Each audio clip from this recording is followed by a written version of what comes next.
Mas eu acredito pessoalmente que muito do que a gente viu nos Estados Unidos, que foi o produtor voltar para fazer as coisas, menos funcionário, e o produtor usando da tecnologia como uma ferramenta muito importante para que ele tenha sucesso.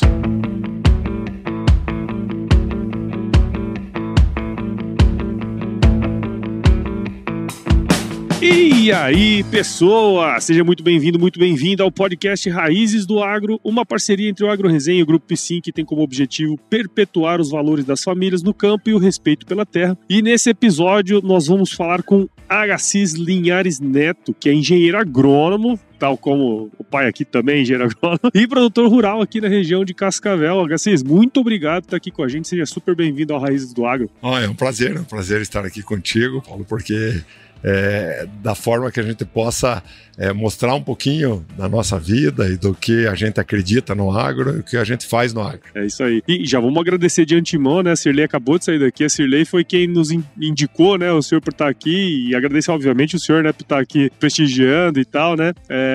Uma super amiga nossa, a gente se conheceu pela internet e ela indica, e eu falei que eu ia vir para Cascavel, eu falei, não, quero uns produtores aí top pra gente conversar, ela indicou o senhor, que bom que deu tudo certo. A Cirlei é fantástica, né? Ela é uma pessoa que evoluiu muito dentro do agro, verdade. Iniciou com um programa e hoje ela navega dentro do agro, dentro das mulheres do agro, dentro das palestras com os próprios homens, e ela, por ter nascido também dentro da agricultura, verdade. Ela se inteira do assunto pra não falar besteira, né? É o que acontece com muita gente. Que é o que tem muito por aí, né, senhor? Senhor Agassiz, pra gente começar aqui, conta um pouquinho da sua trajetória, da sua história, as raízes lá da família.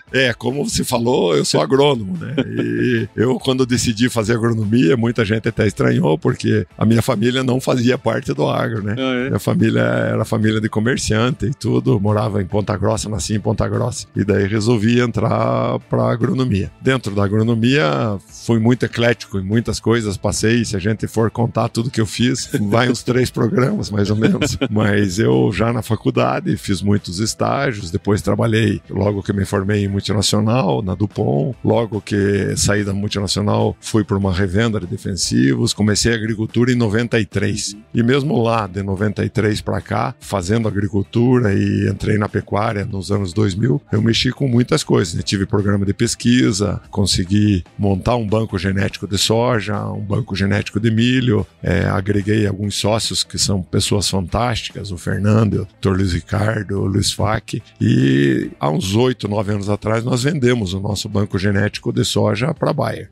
Paralelo a isso, fui secretário da Agricultura em Cascavel por 2 vezes, ajudei na FAG a implantar o curso de agronomia, fui coordenador de curso de agronomia, então bastante eclético nas minhas atividades, mas a minha raiz de 93 para cá foi justamente mexer com a parte de agricultura, soja, milho, trigo morisco, aveia, e em 2002, 2001, iniciei com a criação de gado Angus, trabalho com a formação de reprodutores Angus, vendo touro Angus, fêmeas Angus para reprodução, e trabalho também com corte, alguma coisa de corte e engorda. Então é bem eclético aquilo que a gente trabalha e vive bastante o agro, e por ser agrônomo eu acredito que a gente acaba se aprofundando um pouquinho mais nos conhecimentos. Então sempre fui bastante técnico e busquei bastante a história de que defendo a história de que a lavoura do agrônomo nunca vai ser a mais limpa e nunca vai ser a mais produtiva,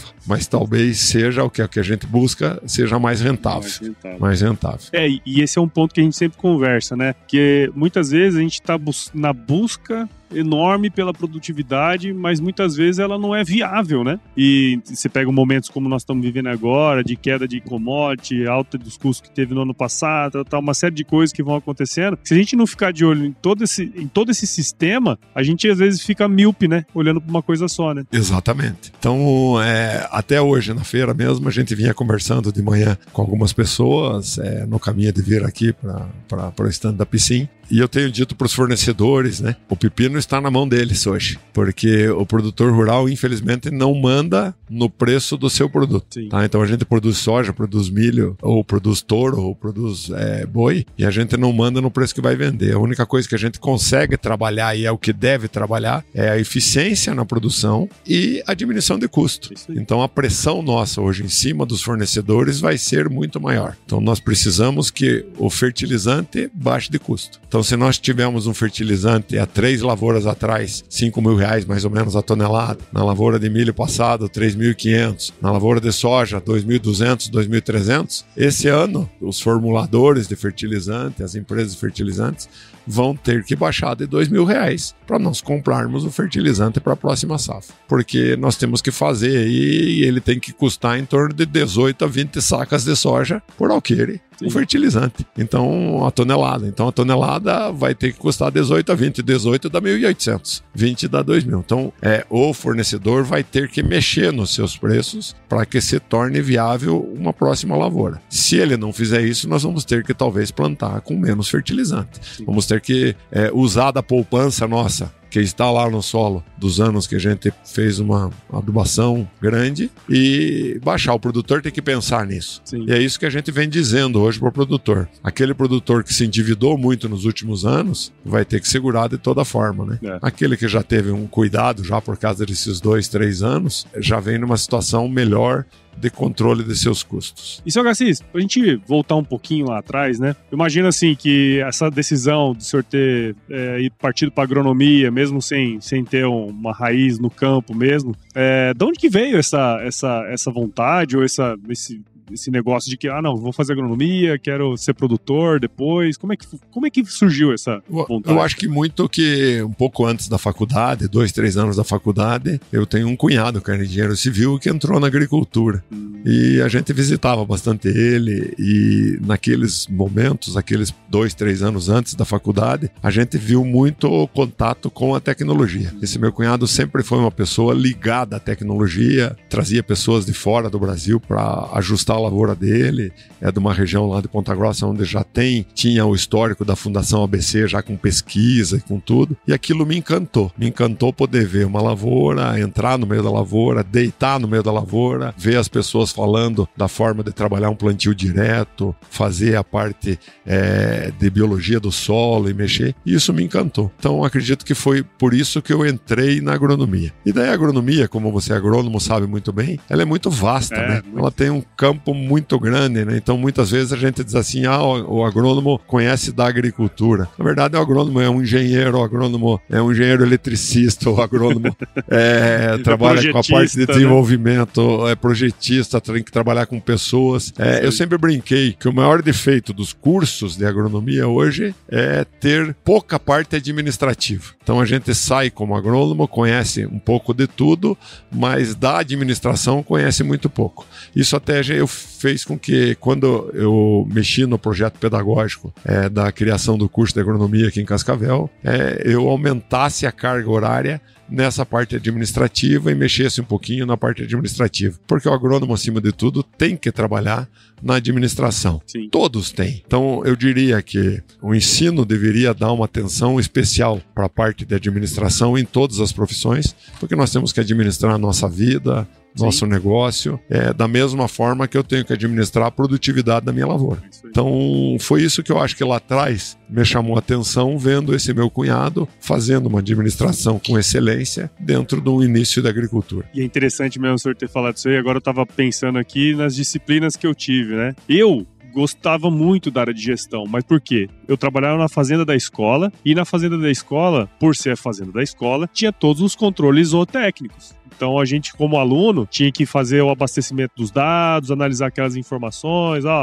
tal vaca vai parir tal época, então já tira ela pro pré-parto ali, não sei o que tem. Então a gente tinha uma visão de dados, né? Só que na faculdade não tem, cara.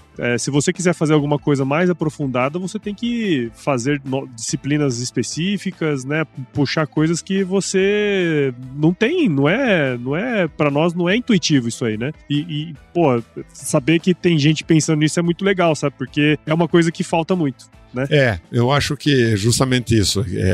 Essa parte ser colocada dentro do curso de agronomia, ela vai inclusive melhorar a gestão do agrônomo em relação ao que ele vai fazer. Que como é tão aberto o campo, ele vai também conseguir discernir melhor o que é que ele deve fazer. O senhor também não falou aí, mas o senhor foi professor também, não? Ou professor? Fui professor. Fui coordenador do curso de agronomia no primeiro ano para ajudar a implantar. Uhum. Fui professor durante 5 anos, 6 anos. Tive a grata satisfação de dar aula para o curso de engenharia elétrica, engenharia civil. Os melhores alunos que eu tive, sem sombra de dúvidas, foram da engenharia elétrica, uma turma fantástica que nós tivemos em 2003. Até hoje encontro os alunos na rua, mas eu dei aula por um período curto, justamente porque o objetivo era só a implantação do curso de agronomia. Sim. Então foi de 2003 a 2007 que eu fui professor. Hoje, de vez em quando, eu dou uma palestra, faço alguma coisa, falo um pouco de transgenia. A gente mexeu muito com transgenia. Quando entrou no Brasil os primeiros materiais de soja tolerantes a glifosato. Então a gente trabalhou muito isso para desmistificar um pouco essa questão do que é um organismo geneticamente modificado. E dentro mesmo, quando fui secretário por 2 gestões, em 2007, em 97 e depois em 2017, para os produtores e tudo, mostrando as questões do agro. Sim, e é legal, né, que o senhor teve toda essa experiência, não só na agronomia, obviamente, mas a experiência no universo das multinacionais, né? Isso. O que, de certa maneira, deve ter te dado uma substância diferente quando o senhor começou a ser produtor rural, né? Com certeza, eu digo que a escola da multinacional é uma escola muito boa. Hoje é tratado muito pejorativo, né? Porque a multinacional no Brasil tem suas qualidades e tem seus defeitos, como todas as empresas. Mas ele traz uma escola impressionante e organizacional para a vida da gente.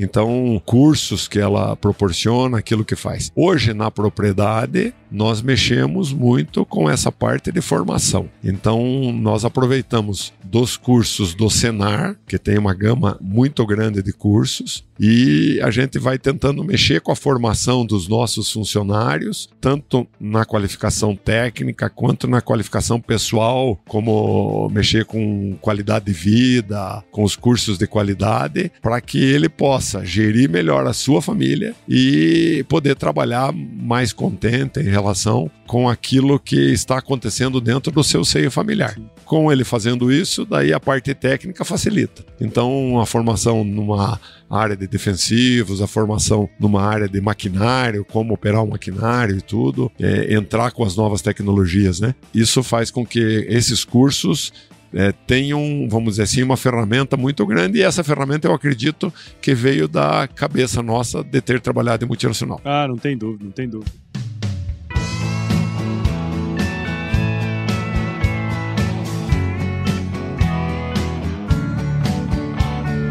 O senhor falou que começou na agricultura lá em 93, né? Isso. E aí, mais recentemente, um pouco depois, né, começou a parte de produção pecuária, né, com Angus e tal. Hoje, como é que funciona o sistema de produção aí do senhor? Eu acho que a integração lavoura-pecuária é uma ferramenta bastante importante, principalmente em anos difíceis como esse que nós estamos. Sim. Então, um exemplo pequeno, eu acredito que quando chegou em dezembro, nós comercializamos um pouco do milho que eu tinha ainda da safrinha passada, e a decisão hoje é 100% tomada em conjunto. Já fazem 8 ou 10 anos que eu não vendo um saco de milho ou de soja sem consultar minha esposa e hoje as filhas que estão junto. Então, na decisão em conjunto, em dezembro a gente resolveu comercializar aí 50% do que nós tínhamos de estoque de milho até o momento. Vendemos milho a 62, 63, 64 reais. E quando chegou lá pelo dia 10, 15 de dezembro, nós falamos, não, vamos segurar agora o restante do milho para vender em janeiro, que teoricamente em janeiro os preços iriam melhorar. Né? E chegou em janeiro, os preços pioraram, né? Como pioraram os preços? preços, qual que foi a alternativa nossa em relação às despesas? Não, vamos mexer com venda de gado. Então, janeiro, todo mês de janeiro e todo mês de fevereiro, todas as nossas despesas estão sendo custeadas pelo gado que estava no confinamento. Então, a gente foi terminando, as cabeças estão no confinamento, coloquei ainda essa semana mais alguns animais no confinamento e ajustando a questão de venda, que nos parece hoje a melhor alternativa. Então, nós participamos de cooperativa de carne, que tem uma bonificação pela qualidade do animal que a gente tem e acaba vendendo aí a 250, 256 reais arroba de uma fêmea, 250, 252 arroba de um macho, né? O macho vale menos que a fêmea. Mas, de qualquer forma, se tornou uma alternativa em relação a ter que vender o grão. E estamos segurando o grão. Eu acredito que o grão, talvez mais um mês, 2 ou 3, o milho deve melhorar e a soja talvez no segundo semestre. Então, essa união de ter lavoura e de ter pecuária, ela te ajuda nesses momentos de você poder fugir um pouquinho de uma crise em relação a outra. Acho que talvez até o melhor seria uma integração lavoura floresta, né? Pecuária floresta. Mas nós temos ainda um pouco de árvores plantadas, um pouco de eucalipto, mas muito pouco ainda em relação à nossa área pequena. Então, mas ainda ajuda. Tem momentos que a gente vende eucalipto para poder ter uma renda e não vender as outras coisas. Hoje está ruim também, a madeira está muito ruim. Talvez deve subir. Então, eu acredito que essa integração é boa, mas tem um senão em cima de tudo isso, que eu fiz durante talvez 10 anos, 12 anos, isso com um custo mais empírico, um custo mais na mão do HCIS, planilha de Excel e tudo. E agora, há 3 anos atrás, colocando as filhas junto, eu tenho uma filha que é agrônoma, mas que mora fora do Brasil, mas que ajuda via internet, e tenho uma outra filha que fez administração, fez arquitetura,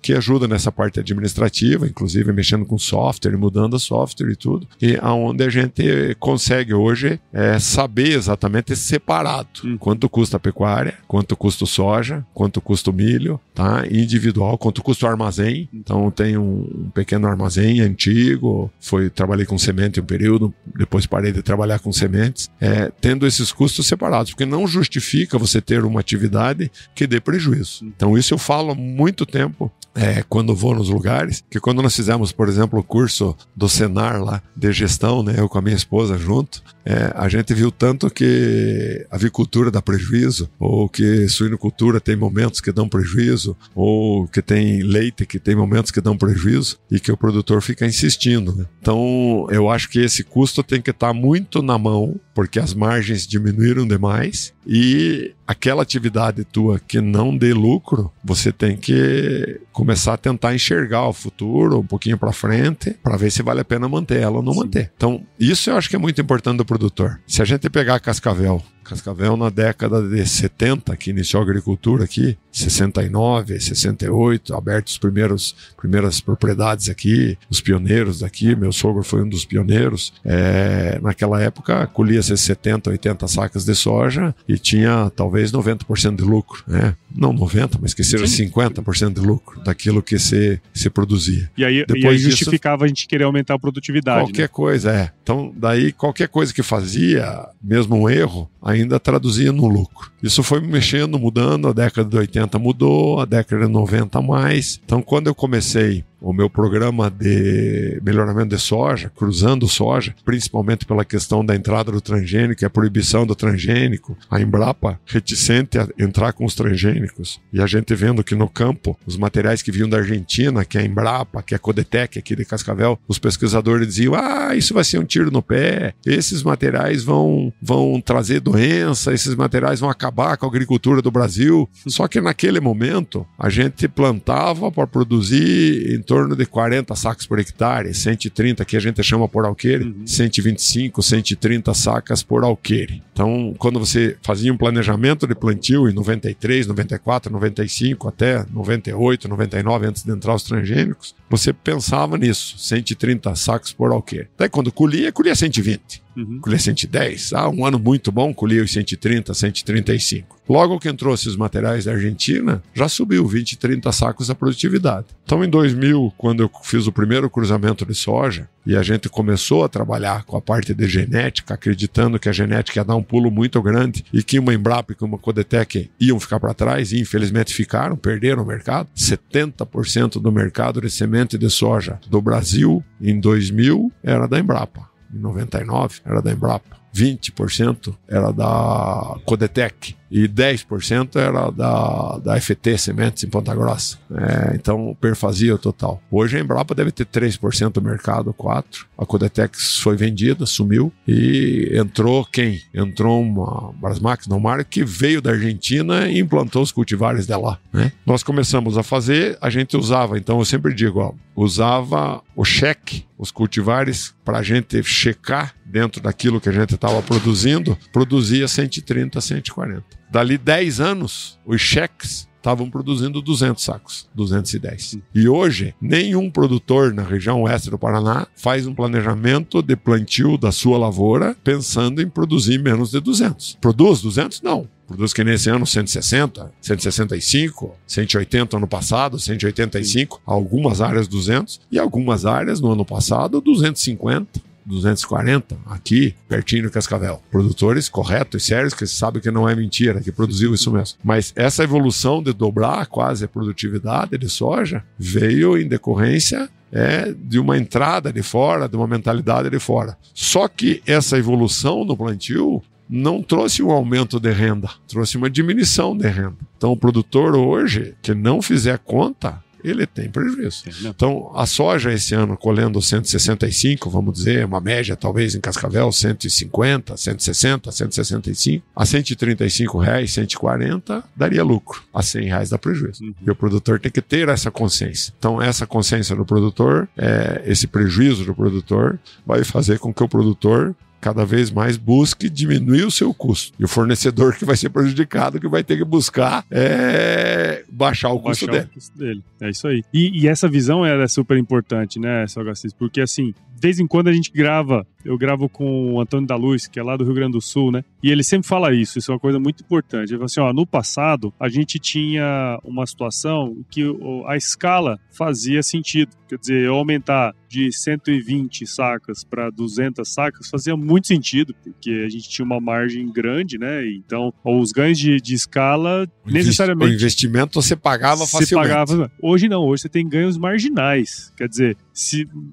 a margem é tão pequena que você tem que controlar os custos. Então agora você tem que olhar para dentro de casa. Você tem que olhar para dentro de casa, fazer conta, usar um software que seja, ou nem que seja Excel, mas fazer conta, porque não dá para ficar à mercê do mercado, como o senhor comentou, né? Exatamente. De você perder 10, 20 reais por saca e de repente você sai do azul pro vermelho, né? E conseguir enxergar onde está o teu gargalo. Eu tenho dito muito isso. Isso é o mais difícil, porque a gente tem algumas coisas que a gente não se atina, porque são coisas que a gente não tem interferência. Então, um exemplo, óleo diesel. Então, óleo diesel, a gente não tem interferência no preço do óleo diesel. Cada vez que vai comprar óleo diesel, briga no preço, mas é o preço que está. Então, só que a gente tem interferência no consumo do óleo diesel. Então, a gente tem que estar atento em relação ao consumo do óleo diesel. Daí a gente diz assim, eu tenho um gerente meu que está comigo já há 18 anos, 17 anos, de vez em quando eu sento com ele e disse, você está vindo para a cidade 3 vezes no dia. Ah, mas o fulano pediu isso, daí quebrou isso, pediu isso. Só, você tem que, na hora que ele te pediu, ver se pode esperar até amanhã. E daí amanhã de manhã você vem na cidade e vai fazer o giro na cidade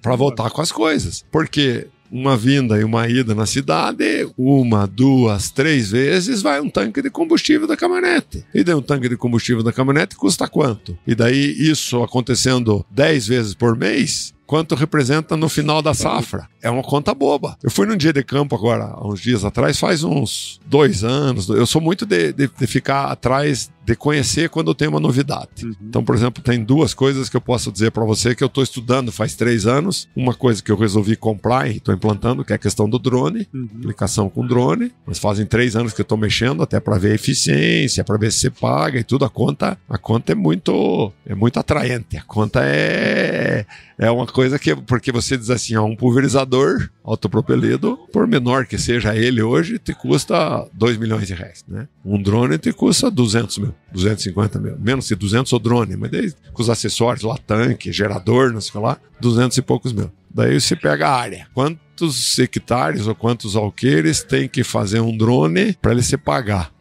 Se eu só pulverizar com o drone no soja, com 400 hectares de pulverização de área, não de pulverização, né, de área, eu vou passar lá talvez 4, 5, 6 vezes durante uma safra, ou um drone só não consegue fazer isso numa safra, vamos dizer que tenha 200 hectares, em 2 anos, só no amassamento da cultura ele se paga. Só no não amassar a cultura. Nós temos aqui em Cascavel, talvez é um número que as pessoas não divulgam muito, nós já medimos muito isso, de quem amassa menos, que tem um planejamento de pulverização, que cuida no GPS, cuida tudo, é 5%. Quem não tem esse planejamento, 10%. Então você tem uma área dentro da tua lavoura que você põe semente, põe adubo, põe fungicida, põe herbicida, põe todo o custo nessa área e que ela não produz. Você pisa em cima dela, tá? Se você não pisar em cima dela e pensar em 6%, 5%, 400 hectares, paga o drone. Quantos hectares tem que ser para pagar o pulverizador? Para pagar um autopropeleto. Então, essa conta é muita coisa. Mas daí envolve outras coisas, né? Que é, funciona, não funciona, é viável, não é viável, consigo aplicar, não consigo. Operação, como é que vai o vento, a operação, quantas pessoas eu tenho que ter. Então, nós ficamos 2 anos e meio, 3 anos estudando isso e tomei a decisão esse ano, mesmo que eu venha muitos anos sem fazer investimento, no final do ano comprei um drone. Eu deveria ter comprado em agosto, me amarrei, comprei ele em novembro. Daí leva 1 mês e meio, 2 meses para formação, final de ano, ainda Natal e tudo, para fazer as aulas. São 8 aulas teóricas à noite, depois mais 2 dias de aula prática e tudo.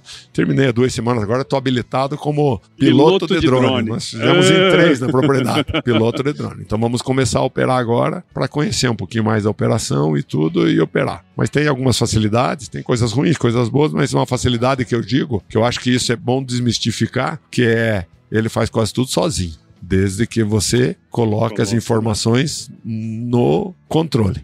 Então, antes, as informações certas. Antes de eu fazer uma pulverização, eu faço um mapa e coloco ali, eu quero tantos litros por hectare, quero assim, quero assado, não sei o que lá, e que a rota que você vai voar, você na hora de voar vê o vento e ajusta o lado que ele vai voar para voar contra o vento e controla se tem muito vento ou menos vento, igual o pulverizador. Então isso não muda no pulverizador. Sim. A cauda igual o pulverizador. Tem que usar EPI, tem que fazer as coisas. Você vai diminuir só, em vez de usar 90 litros, 80 litros que eu uso por hectare hoje de cauda, vou usar 8 a 12 litros por hectare de cauda. Agora, vamos ver a eficiência e a operação disso nos próximos dias. Mas é uma tecnologia. A segunda, que é o que eu estava te dizendo, é justamente o que eu estou estudando ainda e não decidi. Estou decidindo. Mas uma coisa que vem em relação àquela questão do custo, né? O drone também em relação ao custo, mas é espaçamento. Se você andar pela feira aqui, vamos perguntar para os produtores qual é o espaçamento que ele planta.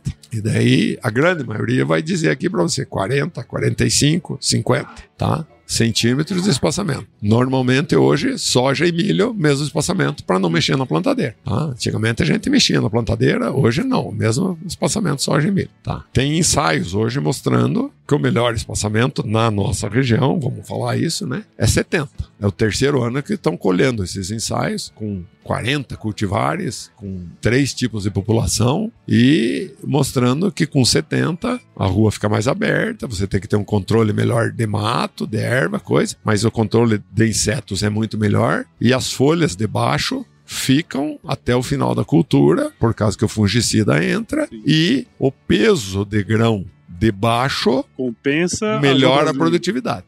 Tá? Então, você pega o peso de grão em cima da planta, o peso de grão no meio da planta, o peso de grão lá embaixo, é muito diferente numa planta com espaçamento menor do que espaçamento maior. Daí você começa a olhar isso, olha um ano, olha outro, coisa e tal. Esse ano me deu um estalo. O cara falou num dia de campo lá, uma coisa que nunca tinha falado nos outros 2 anos. Você vai consumir menos óleo diesel. Em vez de estar puxando 13 linhas na minha plantadeira, vai puxar 7 ou 8. É isso aí. 7 ou 8. E daí meu trator... Menos semente? Até a semente vai compensar um pouquinho, mas vai ser um pouco menos semente. Um pouco menos. Mas vai ser um pouco menos semente. Então você diminui na semente. Você diminui no óleo diesel. Daí o cara diz, não, mas óleo diesel não é importante. Digo, peraí, óleo diesel custa 50% do valor do fertilizante. Todo mundo diz, o fertilizante é meu maior custo, a semente é meu maior custo. Óleo diesel custa 50%. Se for com alguns cuidados de consumo. Senão, ele custa 75% do fertilizante, ou igual ao fertilizante. Aí que eu digo, nós estamos partindo nesses anos de crise para que o produtor que vai ficar na lavoura seja aquele que faz conta, acima de tudo. E que não se aventure ao máximo, não que não tenha que se aventurar mas que não se aventure ao máximo num descontrole de contas. Então, esse lado que eu digo, né? A agricultura está evoluindo para isso, né? Deus queira que eu esteja errado, que daqui no segundo semestre a soja volta a 130, 140, que o consumo mundial aumente, que haja algum problema, infelizmente, de safra nos outros lugares, né? O nosso já está colhido, mas que haja agora no milho nosso que está aí no campo, né? Mas nós estamos produzindo e a manipulação hoje dos compradores em cima de nós é muito grande. Sim. E acho que aí entra um outro ponto que eu queria discutir com o senhor, né? Fica muito claro que o senhor é um baita de um produtor técnico pra caramba. A gente tenta ser, mas a gente erra também, né?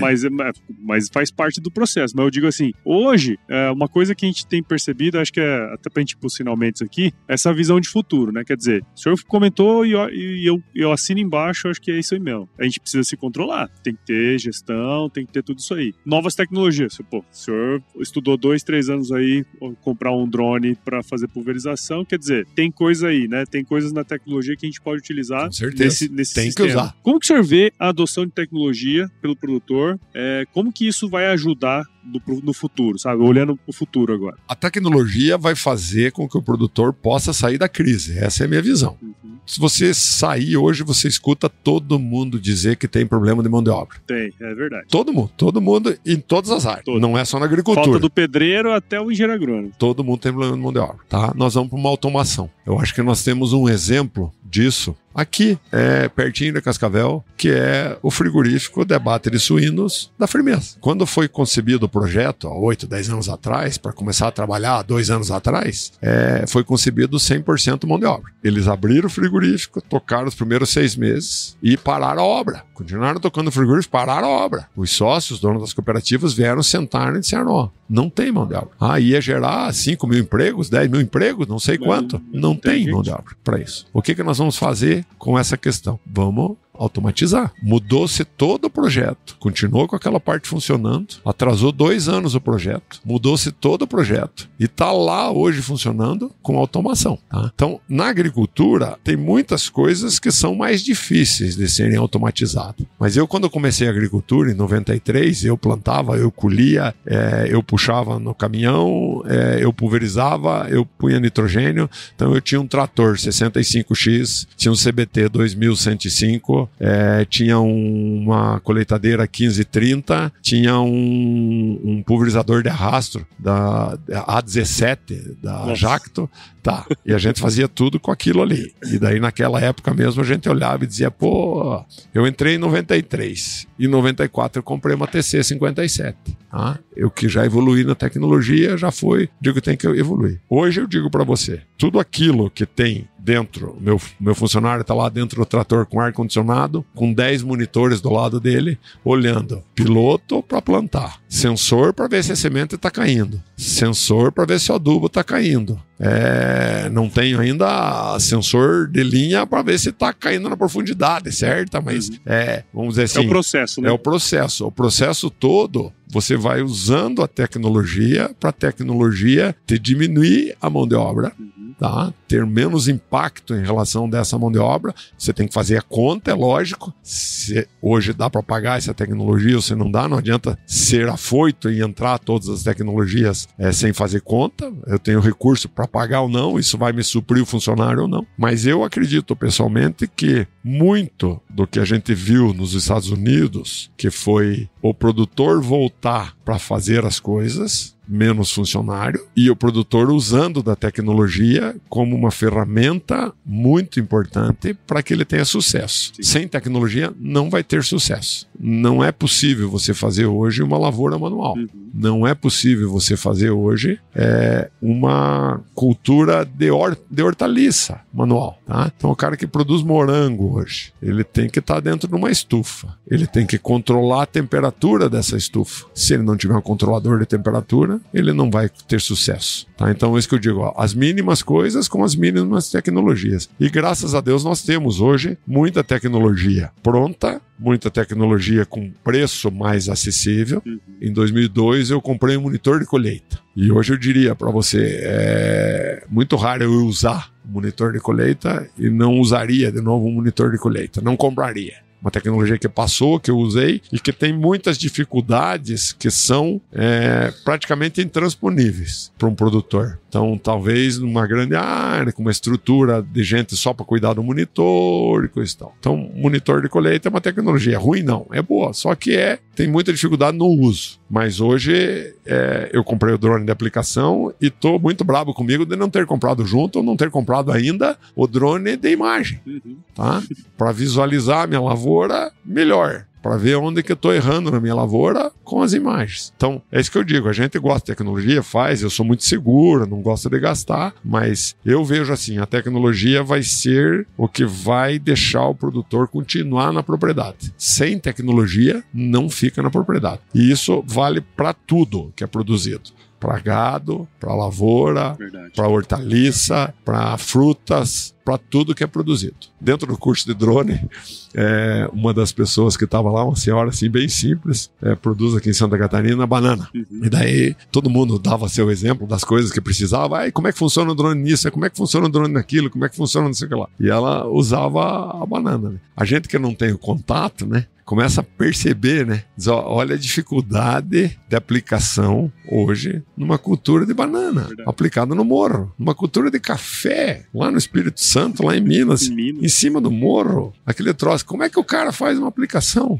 Então, como é que diz que um cara desse não vai comprar um drone? O cara vai comprar o drone amanhã. Porque a hora que ele perceber e ver o funcionamento do drone em cima de uma cultura dele de café, que ele tem que entrar lá dentro num costal, no meio daquele morro, no meio do coisa, com uma eficiência ruim, né? Então, a tecnologia é inevitável. E a tecnologia, desde que tenha um preço acessível para nós, que ela possa se pagar, a tecnologia certamente vai ser a diferença entre o sucesso e o fracasso do produtor rural.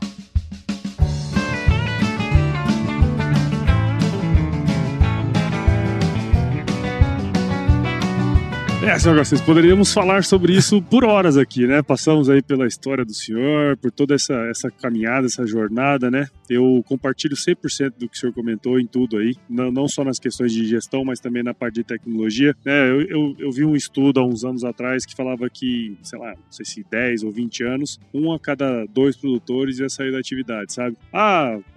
Vai ter seca, vai ter queda de preço de commodity. Cara, isso aí faz parte do jogo. Desde que o mundo é mundo, isso acontece. Cai produtividade por conta de clima, o mercado dá uma redução e aí vai sair na turma, né? E a tecnologia, não tem dúvida, a gestão e o uso de tecnologia, não tem dúvida que vai ser um daqueles aspectos que vai fazer a turma ir pra frente, né? Então, muito obrigado por você ter participado aqui com a gente. Espero que quem tenha ouvido aqui tenha entendido um pouco mais também do seu trabalho. Muito obrigado e parabéns, viu, por tudo que o senhor tem feito aí nos últimos anos. Eu que agradeço. Na verdade, o produtor, eu acho que é incansável, né? O produtor tem uma resenha, tem uma coisa de que sempre tem que estar fazendo as coisas para fazer. O que eu sempre digo e tenho dito muito nesses últimos 2 anos é que o produtor tem que se cuidar um pouquinho, tem que botar um pouquinho o pé no freio, trabalhar um pouquinho mais o seu negócio para que ele possa, acima de tudo, ter o sucesso e não ter que sair da atividade. Sim, exatamente. Muito obrigado você pela oportunidade. Imagina. E para quem quiser seguir o trabalho aí eu sei que a Fazenda tem também uma rede social aí, como que a gente pode encontrar? É Angus 3 Meninas. Angus 3 Meninas, tá? Sim. Angus 3 Meninas é o nosso Instagram, né, que tem. A filha que cuida lá do Instagram, a gente posta muitas coisas de gado e tudo. E então, @Angus 3 Meninas lá vai achar.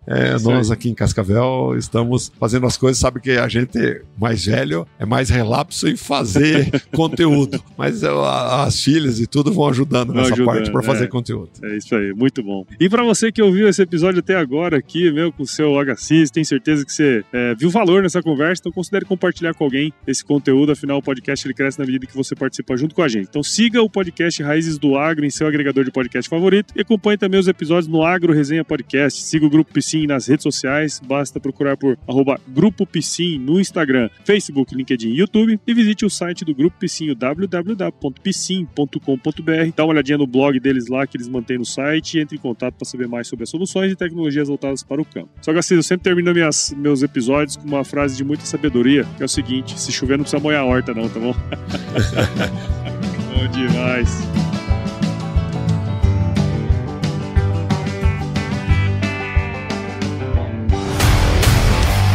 E aí, você gostou desse podcast? Se gostou, considere compartilhar esse episódio com alguma pessoa que irá se beneficiar desse conteúdo e nos ajude a alcançar ainda mais pessoas. O roteiro e a apresentação desse episódio foi do Paulo Ozaki, a produção do Agro Resenha e a edição do Sr. A.